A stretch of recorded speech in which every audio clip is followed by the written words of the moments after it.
Hey everyone, I'm here with my student Yoga, who's kicking some real ass at the moment, has purchased 5 properties. A few of them he's going to share with us tonight.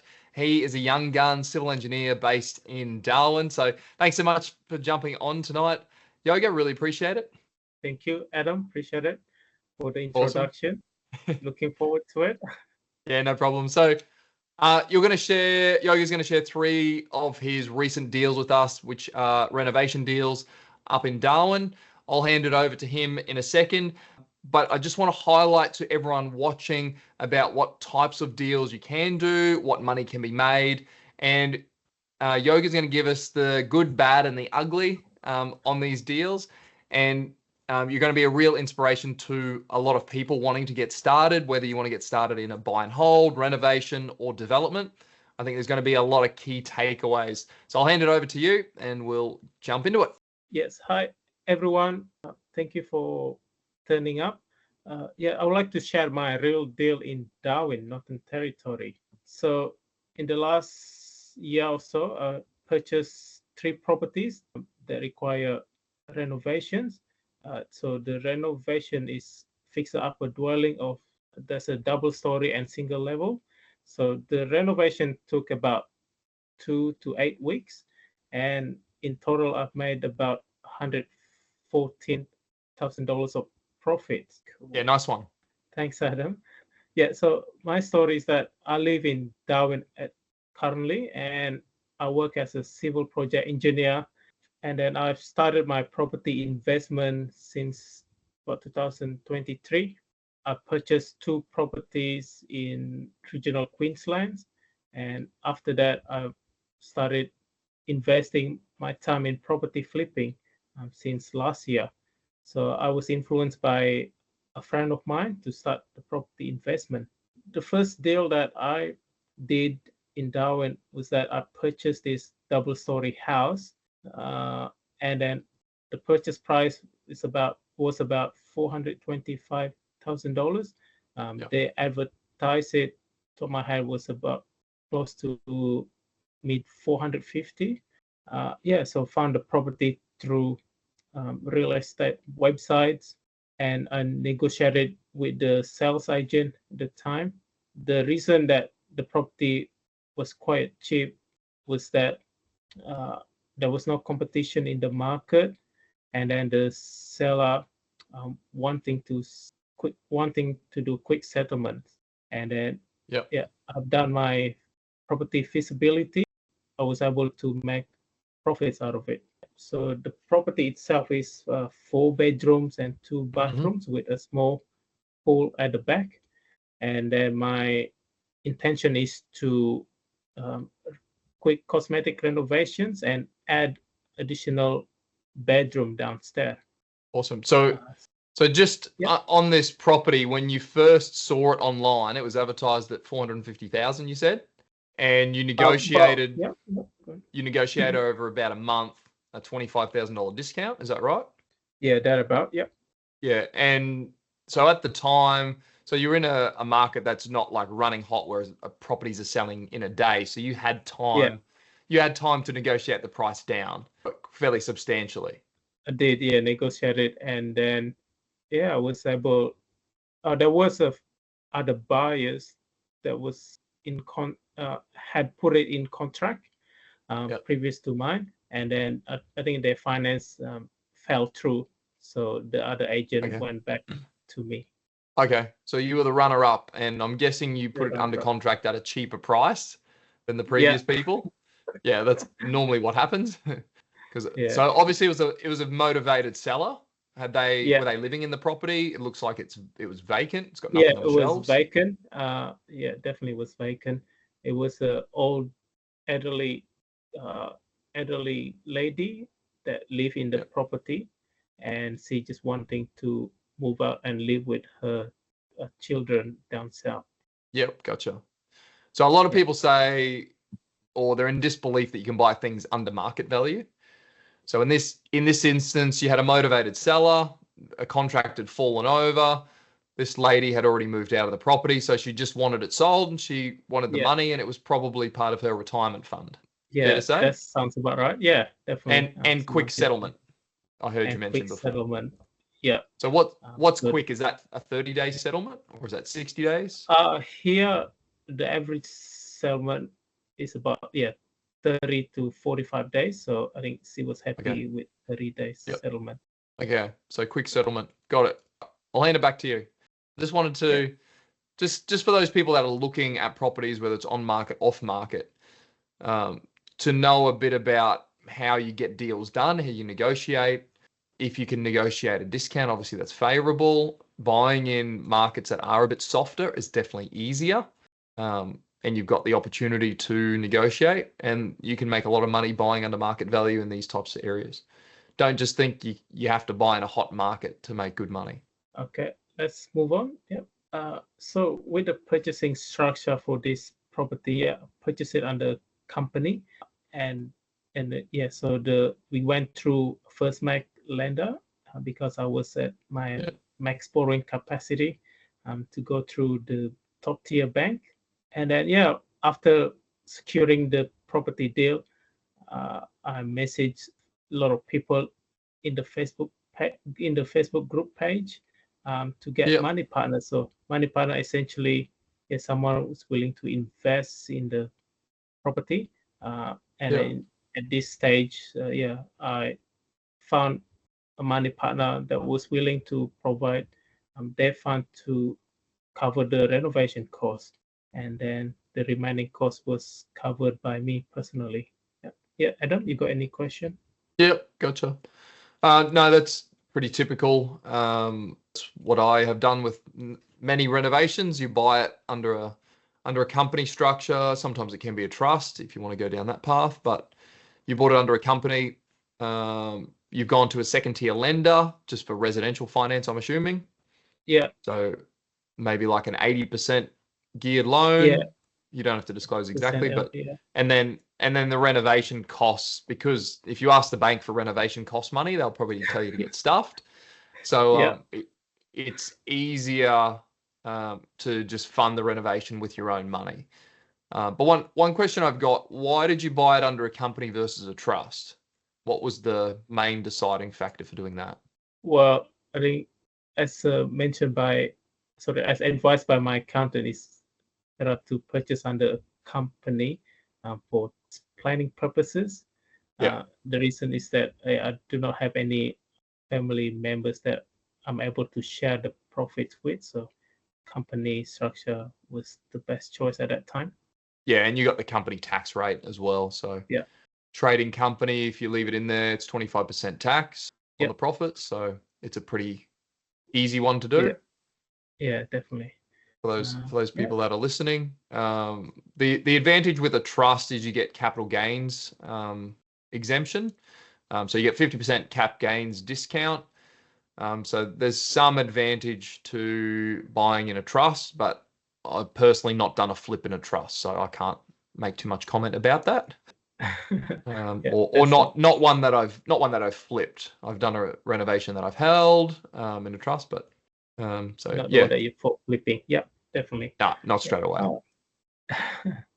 All right. So next one. Yeah. So with the first deal, so the renovations that we undertake was that from the external point of view, we paint the cladding, the brick walls, the poles, the stairs. So everything on the externally we paint, and we remove this box aircon as well, just to make sure that it visually looks good from the curb view. And so we clean up the garden, the front garden. We just add mulch to make it nice and tidy. And so really just to freshen up, lick of paint. Yeah, lick of paint. That's it. It's all about visual representation to the buyers, and that first impressions what we're going for.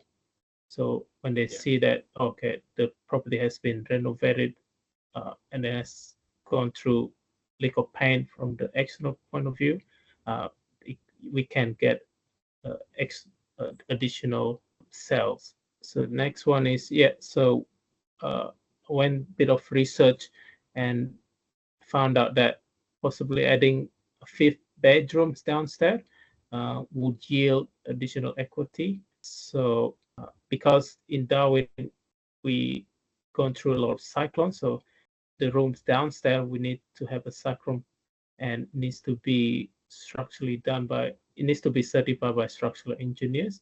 And yeah, so that's cost us a bit of money we didn't take care of, or that we didn't initially have in our feasibility. There was a few materials that was more expensive than we thought. Yeah, so in the fifth bedroom, we add a bit of small kitchenette so that it can be rented out as a granny type of dwelling. Yeah. Gotcha. So yeah, we just paint the walls, a new cladding, and So did you get a builder in to do the walls, the construction of the walls, or did you get separate trades? Oh yeah, to reduce the cost, yeah, we managed the renovation ourselves, so we didn't get the builder. So we just got different trades. It's quite simple in my opinion. Handyman, most of the works are done by the handyman. They handyman is probably a carpenter if he's doing walls. He might work as a handyman. Just to clarify to people, not every handyman's going to be banging up walls for you on the exterior of your property. But a lot of the handymen are qualified carpenters. So this, as long as they can build a straight wall, and know what, I can see that there's plastic down there, so it's probably termite barrier. They need to know the standards, and you mentioned before that was engineered because of the cyclone. Yeah. So you would have had to get a structural engineer to design it. Yeah. To design it. So there's a few people involved. It's not as simple as banging up a wall, and you would have got it council approved, no doubt. Yeah, the council approval was done by the building certifier, so third party. Yeah. Yeah. So there's a few people involved. You got the certifier, structural engineer, to do the design, maybe even a draftsman. Yeah, that's all done by the structural engineer. Engage their own draftsman. Oh, okay. All right. So you had two people just to do the design, then you had to lodge it to council. Oh, actually, no, it would have been self-certified. And then you had your handyman do a lot of the work. And then did he source like all the materials as well, or did you buy the materials separately? For the cabinets, we purchased our own. But the remaining bits and bobs, the handyman or carpenter sourced them. Yeah. And then you would have had an electrician as well to hook up the lights and the lights, and the power points. And then did the handyman do the plastering? So you got to think about all of the trades. You've got plumbing in there as well, so you would have needed a plumber. But I can see that there was an old laundry sink there. So there's an old laundry sink. Yes. So you already had the waste. You already had the water and the waste point there. Yeah, the fixtures are there, so we just need to get a so just one little hack for everyone. If you've got a house that's on stumps with a timber floor, it's pretty easy to provide services because you can get underneath and you can put in the new plumbing, or you can put in a new water point fairly easy if you've got the space. But this one, it's got a concrete slab. So if you want to put a new drain point in a concrete slab, you actually have to jackhammer it up, and that's when it starts to get expensive. But in this instance, there was already a laundry tub there, so you just tapped into what you already had. Yeah. So you saved all that money on all the new plumbing. Electrical would have had to be rewired, and then you've got obviously the cladding of the walls, you've got the supply of the windows. So it's not just, if you're using a builder, it's easy. You've only got one person to deal with. But if you are the builder technically, or you're managing the few different trades, or you're engaging somebody, then there's a bit more to it. So you've got to. Yeah, that's true. Yeah, you just got to expect you're just going to have to be dealing with a few people. But ultimately, if you did it yourself versus getting a builder, that could be the difference of $10,000 potentially. I don't know exactly what it could be, but a builder might charge you 10 grand to do this. So it's 10 grand in your pocket versus theirs. But Also, you got to double check that you don't need to be licensed. So your carpenter, your handyman probably would have been licensed, I'm assuming. So Yeah. you got to think about the licensing, who's got the insurance, make sure they're a licensed builder or carpenter or whatever, so that the certifier can actually sign it off. Because the certifier is not going to sign it off. Say Yoga or me, if we tried to put up a structure and it's not compliant, it's not going to get signed off, and they're going to ask for license numbers and all that stuff. So yeah, you can't build a house like you used to be able to in the early 1900s by yourself, or probably even up to the mid 1900s. You could probably build a house and don't worry about council approval and all that stuff. Yeah, so, yeah, that's true. It is. Yeah, you're right, Adam. Yeah, cannot just build the walls like they used to previously. yeah.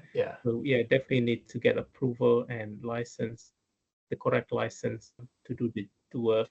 All right. So next one. Yeah. So from the internal point of view, yeah, we just removed the vinyl flooring in the dining room, and then remove this kitchen area. Oh, sorry, this kitchen wall, to make it a bit more living open space.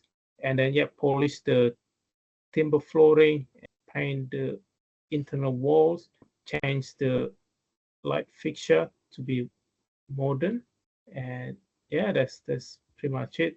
Lucky the aircon are still working, so it's a bit of money to replacing it. Yeah, so that's the same room. I'm just trying to distinguish between the two. The photo on the right's a bit closer in though, from what I can tell. Yeah. Because I can just recognize it by the aircon in the background. So on the left photo, that aircon that I can see in the distance is the same aircon. Is that right to say? Yeah, that's it. Yeah, it's the same window. Yeah. Okay, got you. Yeah, it looks great. So you changed out some light fittings. The fans look like they're already pretty modern. Yeah. Took out a wall that was probably not structural, so you didn't have to. Yeah, not structural. Is that right? Yeah, not structural at all. Yeah. Yeah. Yeah, cool. Awesome. Easy. Did the lino have asbestos in it? Because you would have. Did you pull the lino up to reveal the timber floors? Yeah, and lucky there's no asbestos that we uncover, because there is a timber flooring underneath the lino. Yeah. So. So if you don't realize, a lot of the lino, a lot of building materials products over the last 40 years, generally from don't quote me on this, I might get this wrong, maybe 1970s is about when they started to use asbestos, up until like the 1990s, maybe it was before then. That's why I said don't quote me on those years, but I've ripped up lino flooring before, and it's actually had asbestos in the glue of the lino. So you actually rip up, and they were probably individual squares by the looks, because I can see they've got different patterns on them. So I personally ripped up lino before, lino flooring, and yeah, underneath has been asbestos glue. And you can't just like take the glue off. You've actually got to sand it off.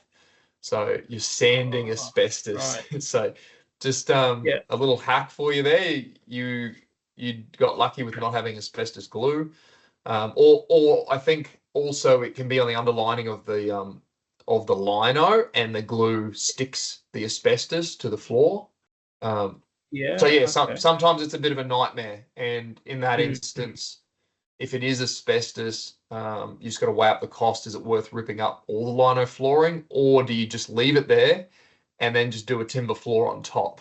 That may be cheaper in some cases. So anyway, jump to the next one. That looks great. And you styled it as well by the looks when you sold it? Yeah, I did staging. So the furniture's staged. Yeah, awesome. Did you do it? Yeah, so I can see you're going to go to the numbers. Did you do anything with the bathrooms or the kitchen? Yeah, with the bathroom, we didn't touch the bathroom at all because it was still in good conditions. Yeah. With the kitchen itself, apologies, I do not have photos of the kitchen presented here. So with the kitchen, we changed the kitchen and paint and paint the walls around the kitchen. Yeah, you've done so many deals you can't remember. Sorry. Well, yeah, with the kitchen, we just changed Yeah. the front cabinets, and yeah, Okay. to make it all consistent white and look more presentable. Yeah. Yep. So just modernize it. All right. Take us through the numbers. Everyone has already seen the numbers very briefly, and then maybe they put it on pause. But give us a rundown on each of these line items. Yeah. What we can So expect to do on a reno like this. yeah, so the structural certificate and the building permits, yeah, more than we expected. Wow. Yeah, Yeah, that's a lot. I'm actually surprised that it's that expensive. well, Maybe that's a the Darwin reason, thing. yeah, the reason is that we found out that there's few things that were not certified. For example, such as the upstairs balcony. So there was just additional variation that the structural engineer needs to do. The kitchen appliances, yeah, so yeah, things are a bit expensive up here in Darwin. Yeah, And so the storeroom. the Yeah, go on. kitchen, so the 12,000, Yeah. that was for a brand new kitchen, or you said you painted some of the walls?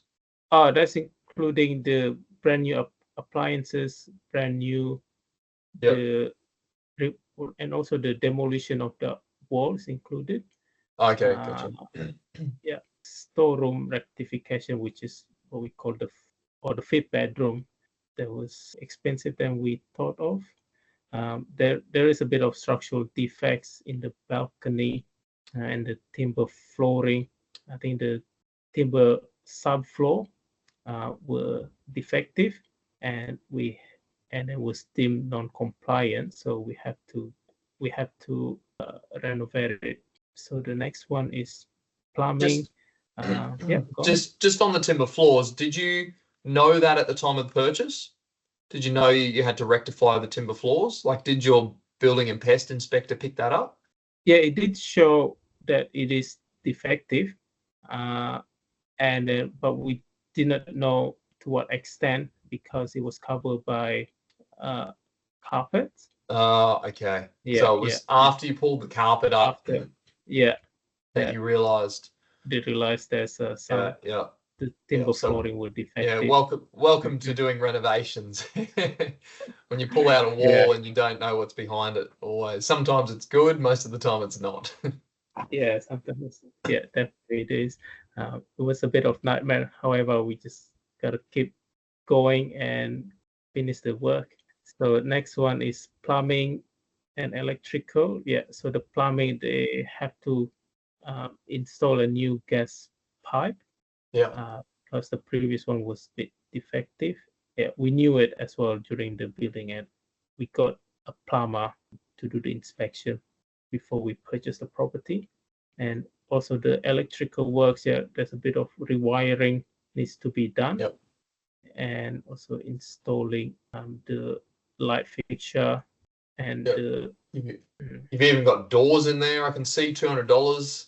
It's almost yeah, definitely. almost not worth mentioning. So you Yeah, install this is some minor new stuff. doors. One door at I'm just yeah the fifth bedrooms to be yeah. installed. So you Yeah, got and then the painting timber. on Yeah, the yeah. Sorry, painting. I just saw you missed the timber floors. So you polished all of the timber yeah, yeah, floors upstairs. So upstairs was all yeah, polished timber floors, I'm assuming. yeah, polished timber floor. Yeah. And So yeah, it comes with painting, you painted everything. painting. Like that's a pretty big amount to spend on painting. So there's obviously a lot of painting to do. So obviously a full house of painting, inside, outside. We got everything: interior, exterior Yeah, fences. I'm assuming gutters, fascias. gutters, fascia, eaves. Yeah, and even the fence back and front Yeah, were right. Okay. painted. And then yeah, the internal area were painted as well. So next one is the windows. We had to rectify the window screen because there were holes and then Yeah. wasn't secure properly. And then Yeah, skip this.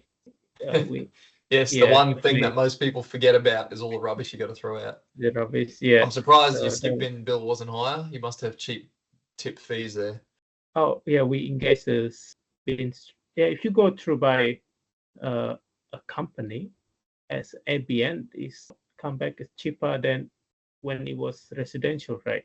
So yeah, everything's company, cheaper when right? you're a company. Yeah. So that's a good point.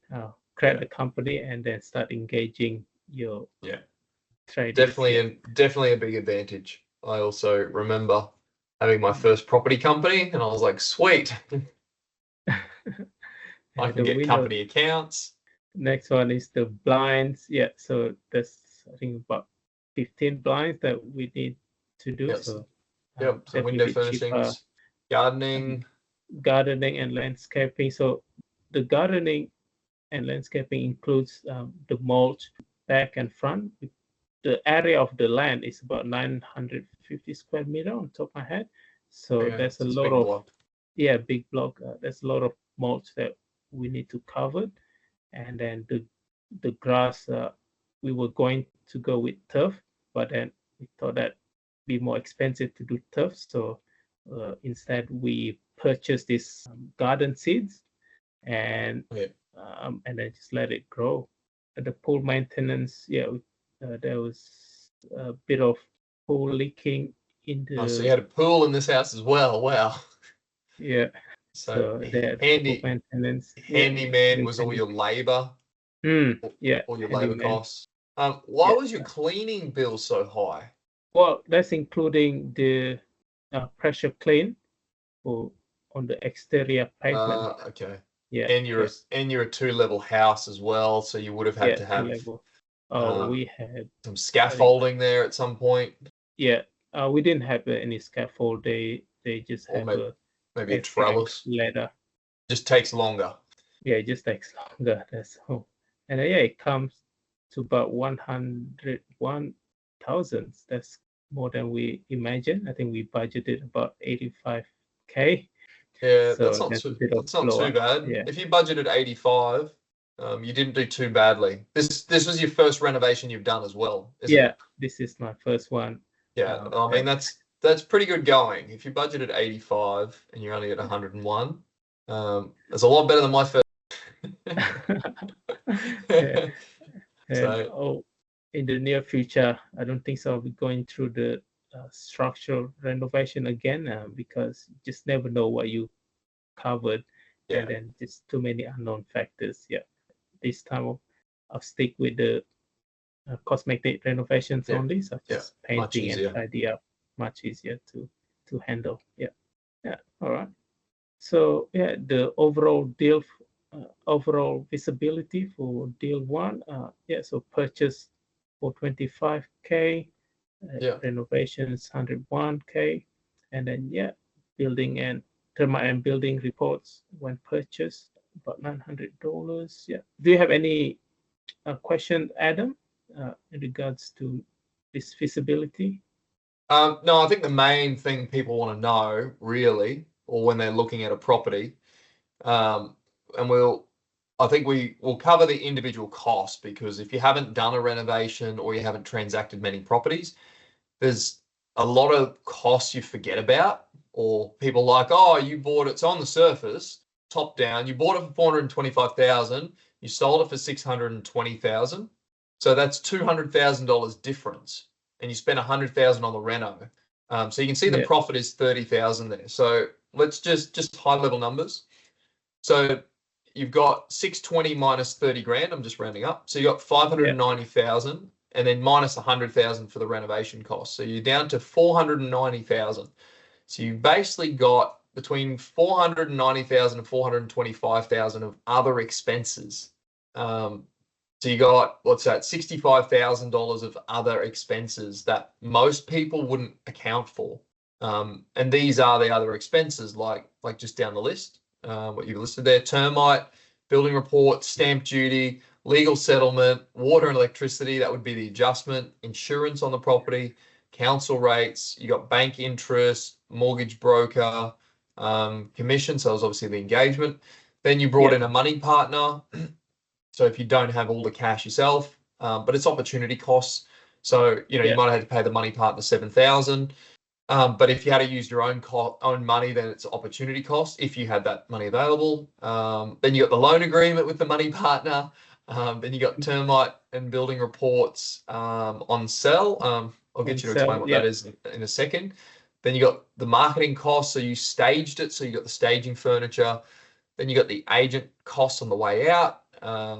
Your staging. Oh, so your marketing fee was probably advertising, online advertising, because your staging is separate, 4,000, and then you got to settle the property at the end. So all of those, just on my rough high level numbers, that was about $65,000, which is pretty crazy when you think about the fact that the property was only 400,000. But it's in doing the feasibility that you recognise what all those costs are. And my rule of thumb with a renovation is, at least for a cosmetic, at least 1.4 times the purchase price, give or take. And obviously that varies with how much you spend on getting it to that point. So in this instance, you're about 1.5 times. So 420 purchase, 620 sales. So it's about 1.5 times the purchase. So, I mean, you've made $30,000. You blew the budget a little bit. Renovation, I mean, that's an excellent deal for first time round. And it took you how long? 6 weeks? I can see from the about plus 8 weeks. Yeah. So you had staging. Sorry, the 6 weeks renovation plus the reno. Yeah. So no, the renovation itself is about 8 weeks, and then we couldn't find the buyers until late last. Yeah. So you had another 6 weeks selling time, or was it a bit longer? Couple of months? Longer, couple months, Okay, so all in all, this was a eight? I shouldn't say 8, not 8 week, 4 or 5 month deal. 5 months. 5 months. About 5 months. Yeah. Okay. So first deal, 5 months. You would have learned a lot in the process, and you are buying in these. I used to do deals like this all the time, where I was buying in a flat market, selling in a flat market. So it's easy to buy, but then it obviously takes a bit longer to sell because you're still selling in that same market. Whereas the opposite, if you're buying in a hot market, really hard to buy, or a lot harder to buy, but then you're selling in a hot market. So there's pros and cons with each. But yeah, I think that's a fantastic job. I think you did a great job on it, and the profit probably wasn't as much as what you were originally forecasting based on what you said. But I think it's fantastic. Definitely. Lesson learned, and then still make a profit. So still winning. It's still better than a day job. Next one. Okay. So deal number 2. So this is actually one of my good deals. So I purchased this property for 150,000. So I found a property through Gumtree, and also love it. Through the letter drops. Awesome. So essentially, the house has sustained fire damage on this middle picture here. And so you bought it for $150,000. What's the land worth? This is in Darwin as well. Yeah, Darwin. What's the land worth that it's sitting on? Probably more than 150,000. I think about, on top of my head, was about 290,000. Yeah, wow. So you bought it at half the price that the land costs. However, there's the properties are messy. There's a lot of rubbish everywhere, and it has sustained a lot of damage. Yeah. So you got a few problems to overcome. You got a few problems to solve, and that's why people don't want to touch this deal, because they see it as problems and you see it as an opportunity. And this is, for those people that don't know, I did a lot of properties, not with fire damage specifically, but I did a lot of renovations that look not too dissimilar from this one and the last one you showed us. So, and I've actually bought a property off Gumtree as well. I bought it for $100,000 back in the day. Oh, wow. So awesome. Yeah. I know a few people that have bought properties from Gumtree, but not many. So it is possible. You just got to look for them. So got to spend the time to look for it. Yeah. So well done. So again, with this property purchased under company structure, and this time we purchased it through seller finance. So there's a loan agreement between myself and the seller. Oh wow, vendor finance. Yeah, and also awesome. the renovation costs and the holding costs are covered by money partners. So essentially, this is a no money down deal. No money down deal, even better. So Yeah. hang on, I got some questions, and I know some other people will as well.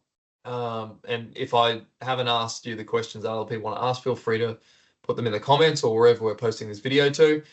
How did you get the seller to give you money to buy their own property, buy the property that they're selling? So this guy's trying to sell his property, and you say, "Oh, hey, I'd love to buy your property. Can you just loan me the money so I can buy it?" Like, how did that conversation go? How did you actually ask that? And how did he say yes to that? So essentially, the seller at that time, he wanted to travel, and then I proposed that instead of me giving you X amount of money, why don't I pay you interest or loan it? Oh, yeah. And then so we agree with X amount of dollars, and at the end of the renovations and at the end of the property being sold, then I can provide him more money. Essentially, he thought that he was agreeing to that. Yeah. So what was the property? Well, how much more money did you give him? Oh, it was an additional couple $1,000 at the end. So it was short on the Okay. All right. on So the feasibility. so Yeah. so just high level, so people can understand what's actually happened or how you do these deals. So this is fantastic doing this deal, because you know how many people over the years have told me you can't do a no money down deal. And that was my first deal, no money down deal, because I didn't have any money. And you've done one as well. So it is possible. You're buying a house that's fair to say it's going to be hard for this guy to sell this property. Yeah. So he's not going to have buyers lining up around the corner. You've come along, offered him a price to buy it, and then said, "Oh, by the way, why don't I give you more money on top of that?" So he's getting the price for the property, which he was hoping to get, plus he's getting interest on his money, whatever that interest rate is. We don't have to discuss that, but it's a better deal for him. So he obviously doesn't need the money straight away. He can hold out for a bit longer, and as a result, he gets more money. Yeah, that's exactly right. So it's a win-win. It is a win-win situation. Which is exactly what it's supposed to be. If you do a deal like this, if somebody's going to finance you, they've got to want to do it. Otherwise, they're not going to say yes. But it's got to be good enough for them to say yes in the first place, and it's got to be still a good deal for you, that you're not getting screwed and offering him an extra, whatever it is, 100 grand, so it doesn't make it worth your while either. So anyway, jump to the next one. So essentially, with this deal, I just do property cleanup and remove all the trees, remove all the mess inside and outside, and that's pretty much it. It took me about 2.5 weeks to do the cleanup, and that's essentially it. Do you have any question, Adam? Oh, and then you sold it. And then I sold it. Yeah, that's it. So it wasn't and you made worth 45 grand. 45, yeah. So purchase at 150K. Did clean up about 32K.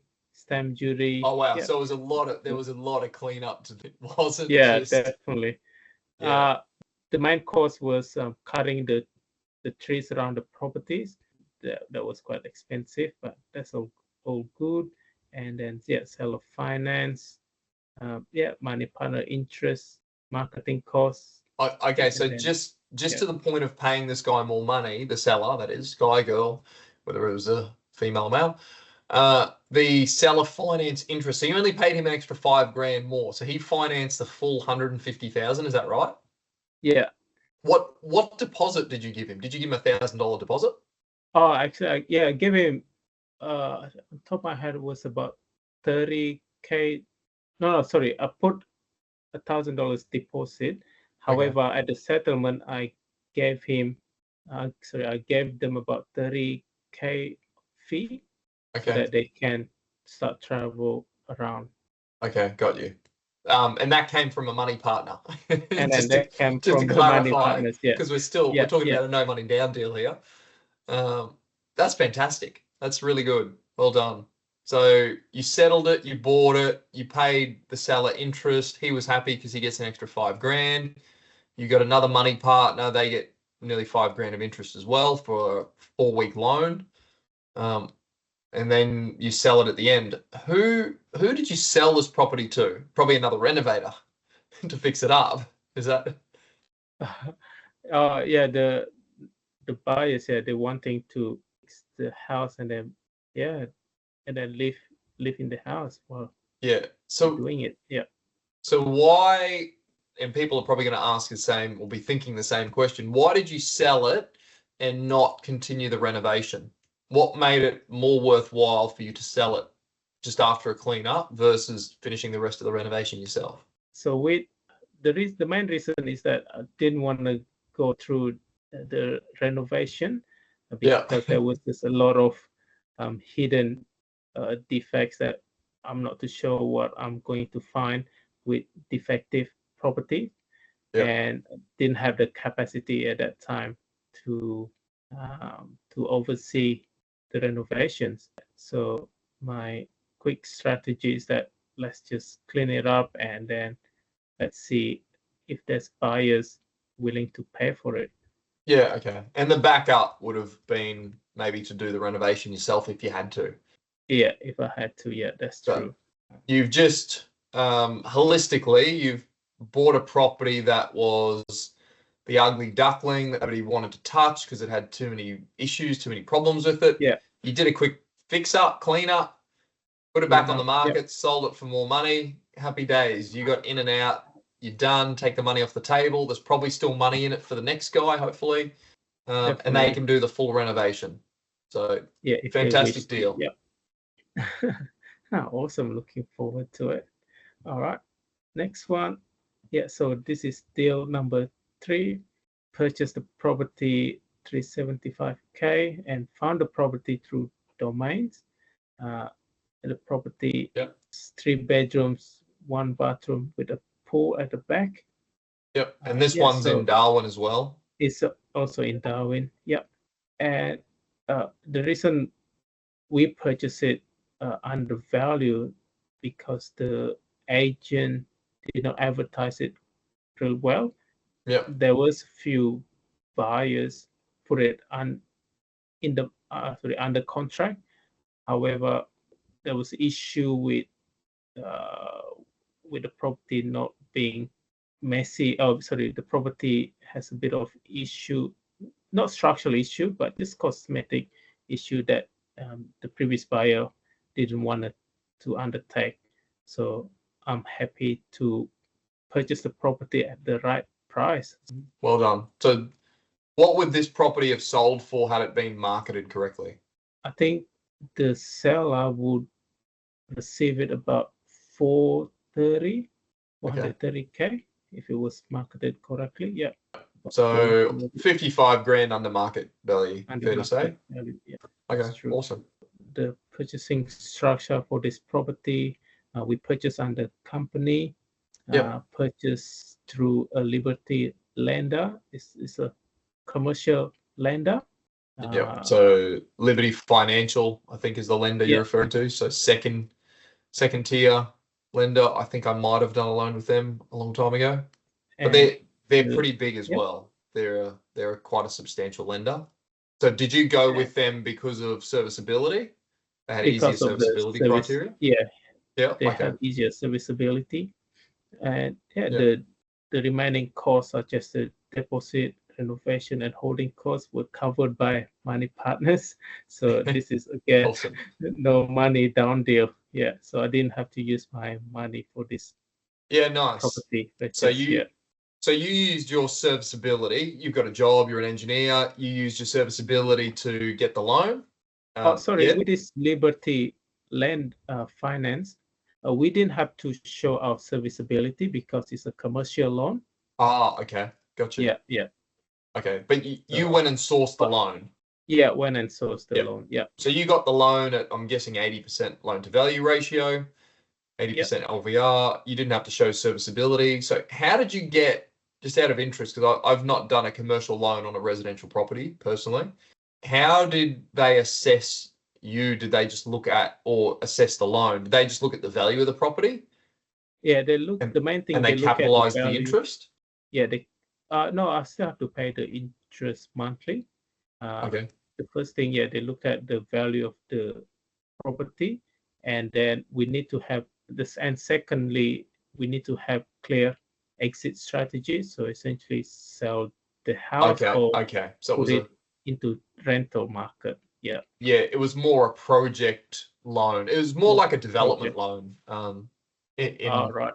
So these are, and when I said before I haven't done a commercial loan on a residential property, I have, but on multi-residential. But very similar. So the interest wasn't capped. So I'm guessing it was a short-term loan, 6 months. Yeah. Or something like that. So it had a strategy behind it. And I'm assuming that was done through a broker.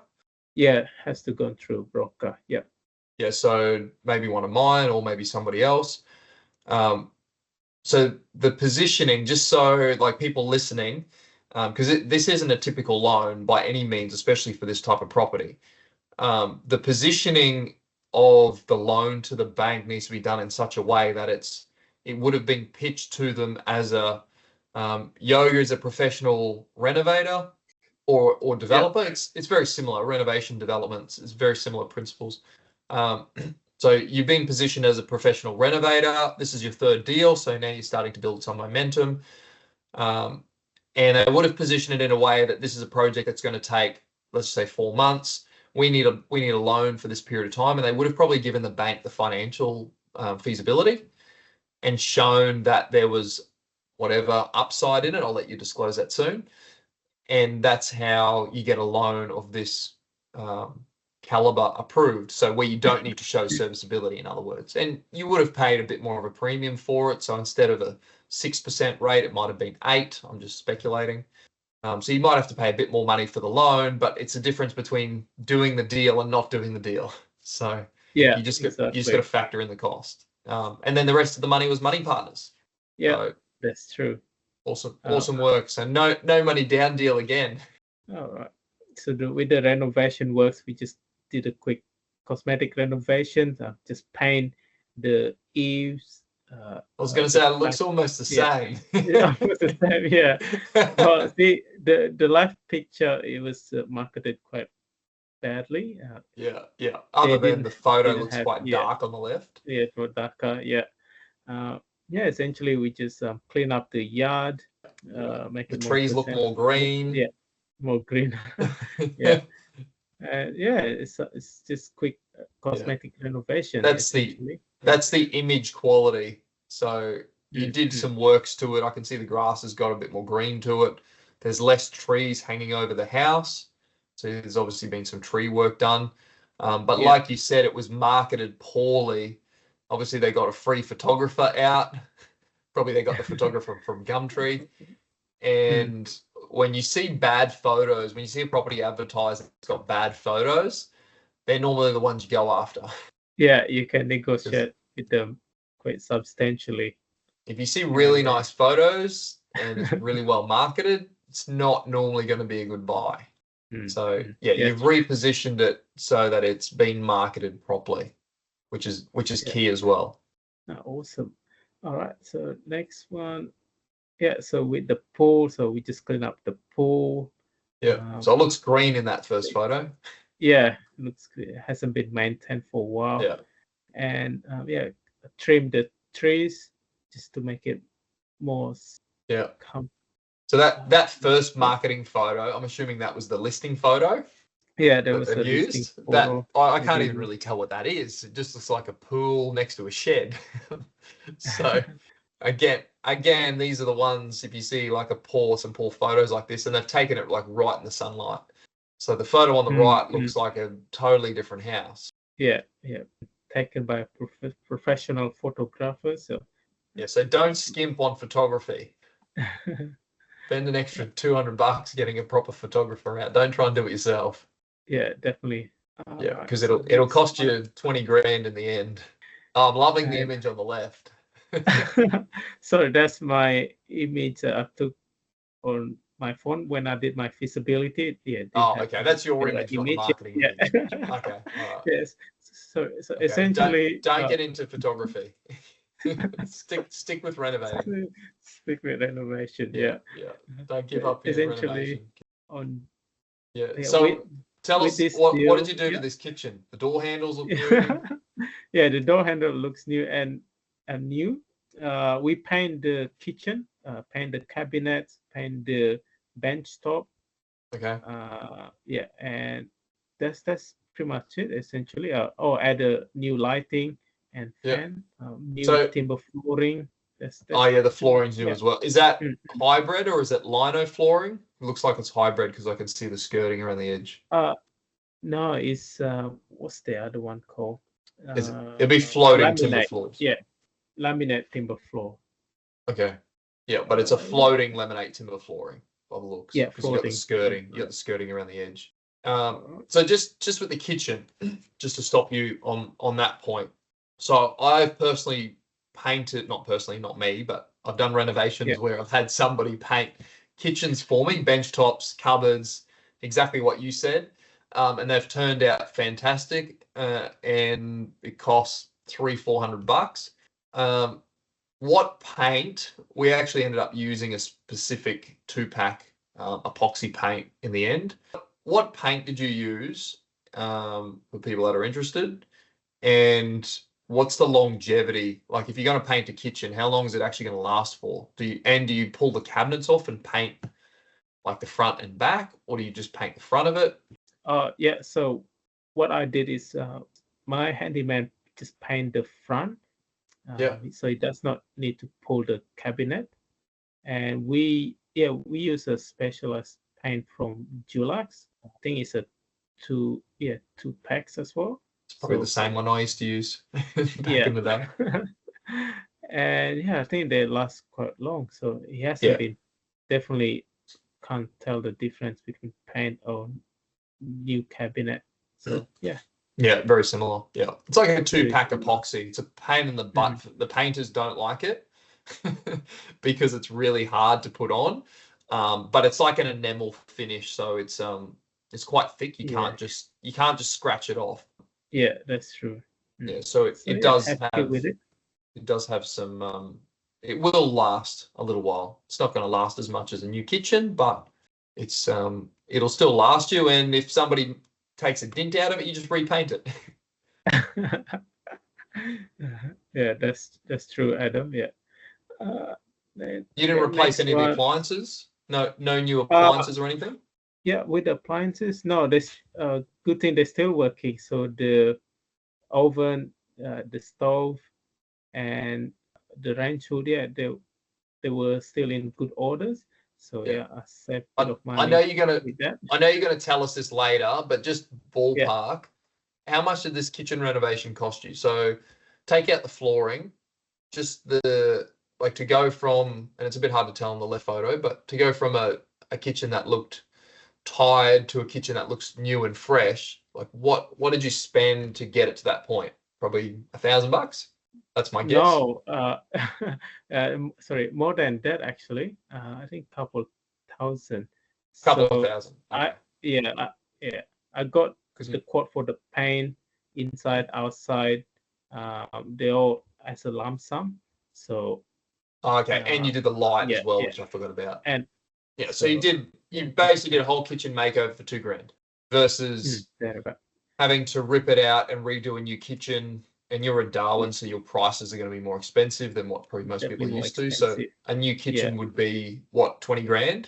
If you had to rip it out and redo it, would that be a $20,000 could kitchen? be, definitely be more than that here in Darwin.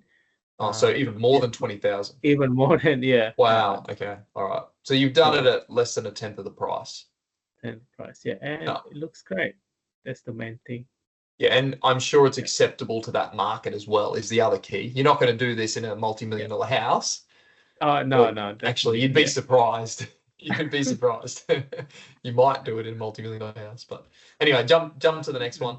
So with the next one, we just paint the bathroom area as well. Refurb the bathtub. Yep. So Yeah. tile Mm. paint, tile Oh paint yeah, on the tile walls. paint. Yeah. Yep. There's a special paint, two Yep. packs as well that we And use. did you get somebody in to spray the bath? No, we got the painter to paint with a special paint that you get from the warehouse, the home warehouse. Okay. So there is a special paint for bathtub. Yeah. Yeah. So just freshen it up. Yeah, freshen it up, and yeah, that's essentially what is needed in this current market. Yeah, nice. I once painted, not me, but we had a bath guy come in and paint. It was a green bath, which obviously at some point in time green baths were in, and there's guys that actually paint baths and they give a warranty and everything. But yeah, they come and spray paint. It's like toxic stuff, but it sticks. But yeah, so if you've got a green bath to save you from ripping it out and putting a new bath in, I think a respray, don't quote me on this, might have been like $300 back in the day. might be a bit more now. All right, so, that's awesome. Yeah. Good on you, Adam. Yeah. Sorry, it's not my deal we're talking about, but just to give people ideas about bathroom reno hacks. All right, jump to the next one and give us a rundown on the numbers. Oh yeah, so just one more quick renovation. We just paint the what do you call the cabinet doors? Yeah. And new timber flooring, and that's pretty much it. And new and got rid of that ugly air conditioner. I can see. Yeah. Oh no, the conditioner is actually still working. Oh, it's in there. So okay. I shouldn't say it's ugly then. Sorry about that. We left that ugly air conditioner there. But that's okay. It doesn't matter. Awesome. All right. So this is the renovation cost breakdown. Yeah. Cleaning fee obviously a bit cheaper than previous one. The most expensive is the paint works. Yeah. I think that's a good reno when you spend most of the money on painting. They're the ones you normally make the money on. Yeah, so you had to clean the place up, a handyman for probably nicks and knacks, fixing up items that were defective. You did a couple of new light fittings and things. You had the new timber floorings, that was the flooring cost.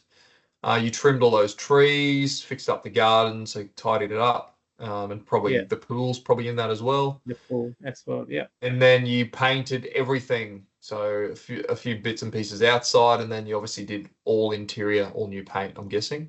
New paints, yeah. Yeah, cool. Exactly. Okay. Gotcha. All right, so 25 grand. And so you bought it for 375 and you sold it for 500. Well done.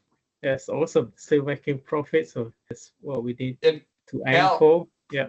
Yeah, it's over 40 grand profit. How long did it take you to do this deal? Start to finish. Look, to be honest, we can make it shorter. However, it took us about 4 weeks. The main reason is that that's renovation time, though, right? Yeah, just a renovation time. Yeah, that's still very good. 4 weeks. But you're saying it took a long time. 4 weeks is a long time. The main reason is we have to wait for the other traders that we already secure, because it has to do another project and whatnot. So okay, so a bit of trade delay. So it was a 4 week renovation, and then what period of time did it take to sell? Yeah, sold recently this year. Yeah. Okay, congrats. So all up a couple of months, 2 or 3 months in and out. Couple of months, yeah, but 3 months in and out. Yeah. That's awesome. Yeah, cool. Good on you. And obviously you can see all the other bits and pieces that you got to pay: stamp duty, legals, insurance, council, bank application fees. It's obviously a lot higher than what most people are used to with a small loan like this, but it was a commercial loan that was no money down, so you got to factor that into it as well.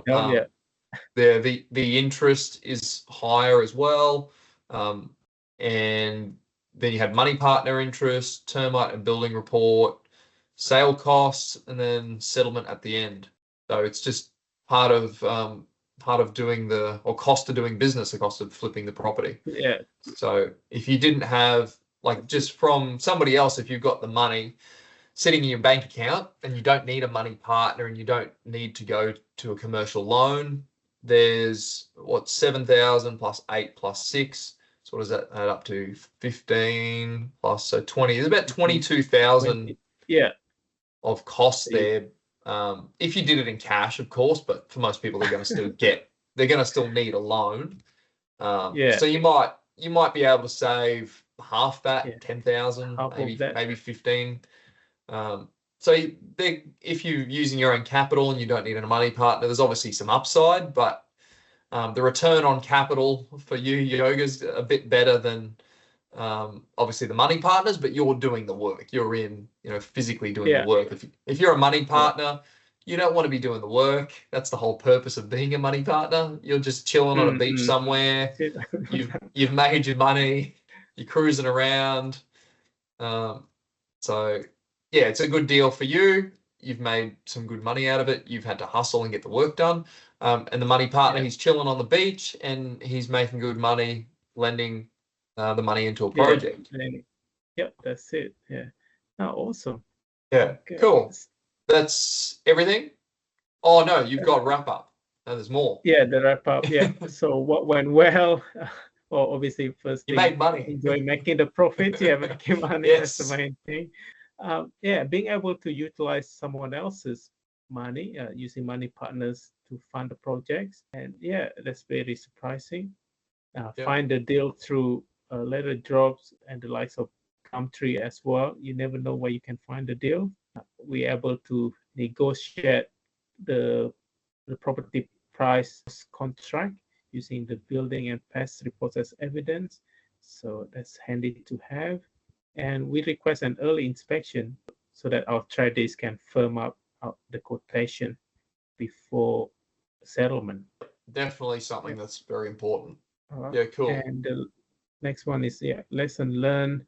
The main thing that we didn't come across is that the buyers knew the purchase price was paid before renovation.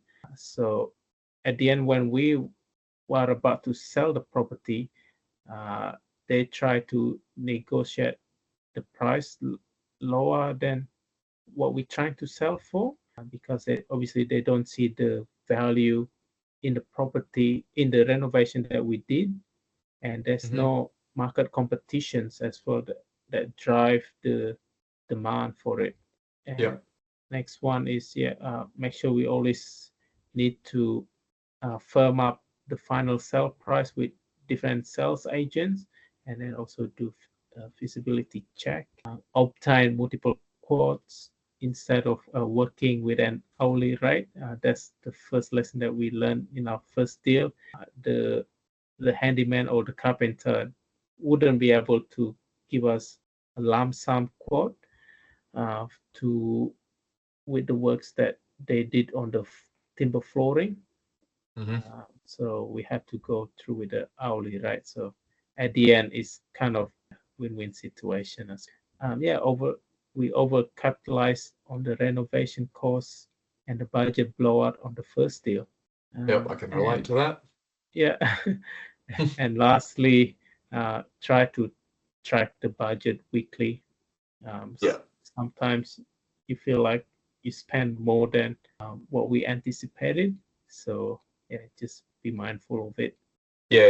Just on a couple of these points. The first one, a big one that many people don't think about, and this was one challenge that I had, especially when I started renovating properties in more affluent areas.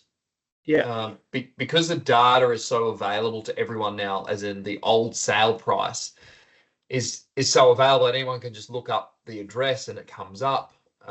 It's really frustrating when you get a buyer that comes in and it's the Australian way. They think if you're making money on it, they need to make sure that you're not making money. So if they feel that you're making money, then they're losing. And I came across the same challenge. And there's ways around it, but not always. So for those people that are in a similar boat or looking at renovating, what's the solution to that point? Or do you have a solution? Well, the main solution that we come across, we try to explain, this is what the current value of the house. And I'm not too sure, Adam, if you're able to share your experience as well, please. My experience has been when you purchase the property, and this isn't always able to be done, but you want to be able to turn the renovation around so quickly that when you sell it, the previous price you paid doesn't get shown online. So the selling agent, you need to request that the selling agent doesn't list the price. Now you can request it, doesn't mean they will always do it. So that's one part of it. The selling agent not to put the sale price on there or to delay the sale price so that it doesn't get uploaded to all the platforms. And I know that they can delay it, but a lot of the times, unfortunately, realestate.com incentivizes them or docks them if they don't. So they can hold off. They need to notify at some point. That's been my experience, or that's what it was in the past. And on the other point, you do need a selling agent that can really talk it up. So they can say, and especially now with building prices the way they are, I think you've got a pretty good story to tell as a selling agent personally. So like, you know, the one you bought the last one, 375, was a purchase. You sold it at 500,000 and you sold it 4 weeks later, or was on the market 4 weeks later. You did a 4-week renovation on it. Now, in a booming market where there's buyer's agents and there's an intermediary, then it's easier because the buyer's agent sells it to the client. That's what I've been noticing in Perth and other markets. So when there's a buyer's agent, it's all about them just selling it. It's like, oh, this is the market value. So when the market's climbing, it's easier. People sort of discard what was purchased 6 months ago, if it was that long. But in your case, it's so close. So you want to delay the selling agent from telling everyone about the price, and you want to get it on the market as quickly as you can. And you want to have a good agent that's just going to be pumping all the stuff that you did to it, like the timber flooring. It might have cost you whatever the timber flooring was, $5,000. The agent needs to be like, this is like the best timber flooring. Have a look online. Like it's going to cost you $5,000 to buy it, and then you got somebody to lay it, and you had to rip up the old floors first. So, you know, it's about the perceived value, and then the agent really needs to hit home. Now it's all good having the agent say all those things, but you need to get an agent who knows what the hell they're talking about, for one. But secondly, you got to feed them the information. Don't ever tell the agent what it costs you to do the kitchen. So when you get the selling agent, you want to be saying to them, I renovated this kitchen, it cost me $20,000. You know, they may know that you're, talking it up a bit, but you've got to say that to them because you've got to plant the seed in their mind. And people coming through the property, see, one thing that buyers don't value is the time that it takes to coordinate the renovation. So there's one thing for the cost of the works, but it's another thing for your time. And ultimately your time, anyone else doing a renovation or project for that matter, you got to put a value on your time. And if you're making $40,000 on a 4-week renovation plus selling time, if it's 8 weeks, your time is $5,000 a week. That's what it is. And, that's a pretty good salary for doing a renovation, but you got to consider what skill set has gone into that. If it was that easy to make $5,000 a week from doing a renovation, everyone would do it and it'd be easy, but they're not. That's why people are looking at houses that are renovated, because they don't have to do the work.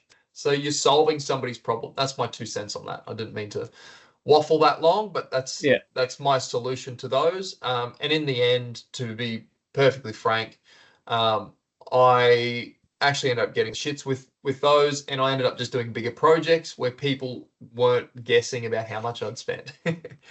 So, I'd build a new house, for example. So the general public don't know the cost to build, a new house. So, or, multi-res or multi-res apartments or houses. So it was at that point where, when I was coming through, that information was becoming more readily available. I still do renovations now, but I do them as part of bigger projects. So I don't come across those issues as much, but definitely in the last sort of half a dozen renovations I came across those issues basically every time, because I started to do renovations in more affluent suburbs. So the buyers became more astute, and that information just started to become free to the general public. At around the time I was doing renovations, when I sort of did my last single house renovation around 2015, with the exception of some other ones, which I've kept. So yeah, you got to consider that at the start. And budget's another one. We'll jump on to the next one. Definitely track your budget. Because if you're running out of money on what you anticipated, you want to be thinking, how can I save whatever $500, $1,000 on every trade? You're going to hustle more, which you've learned. I had to learn that the hard way as well. But when you've got a set budget, you really got to stick to that budget. Otherwise, every dollar over that budget, it's eating into your profit. It's not necessarily adding value to the property. All right, awesome. Thanks, Adam, for sharing your experience. Oh, thank you for sharing your lessons. Is there one more slide? No, I think that's it. Oh, that's it? Yeah. Oh, okay. Okay, I thought there was another one. All right, well, I'm glad we finished on a bang.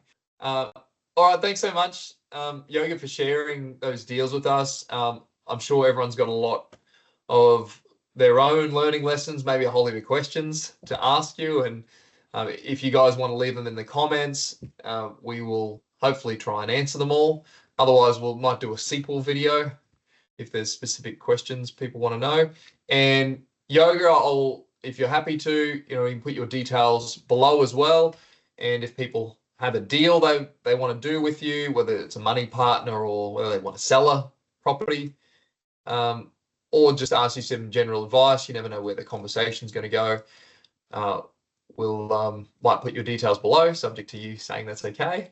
And just one last thing before you go. So you've previously bought, just to give people a bit of an idea before you got into the first renovation project, you previously did 2 buy and holds. You thought, damn, this is taking too long. How do I speed it up? And then you thought, okay, well, the next step up might be renovation. It could be renovation development. I kind of did both. What was that step up? And now you're looking at doing developments now as well and stepping it up again.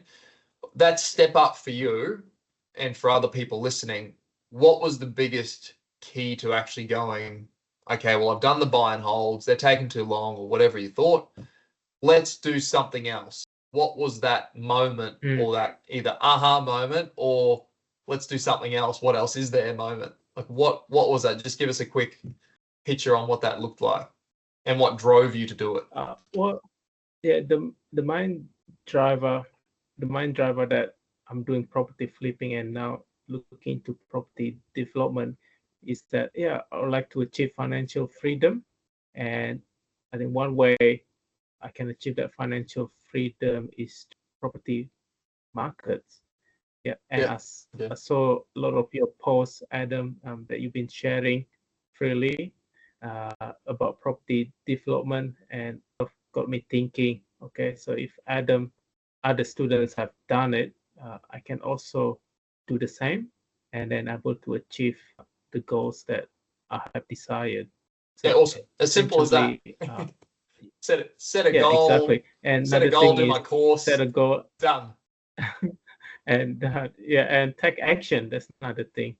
And then being surrounded by other students also trying to achieve the same goals also helps out a lot. All right, thanks so much, Yoga. Really appreciate your time, and I'm sure everyone's learned a lot from you sharing the deals with us, and I look forward to the next one that you've got. Thank you, Adam, for your time this evening. Appreciate it. No worries. Again. Sounds good.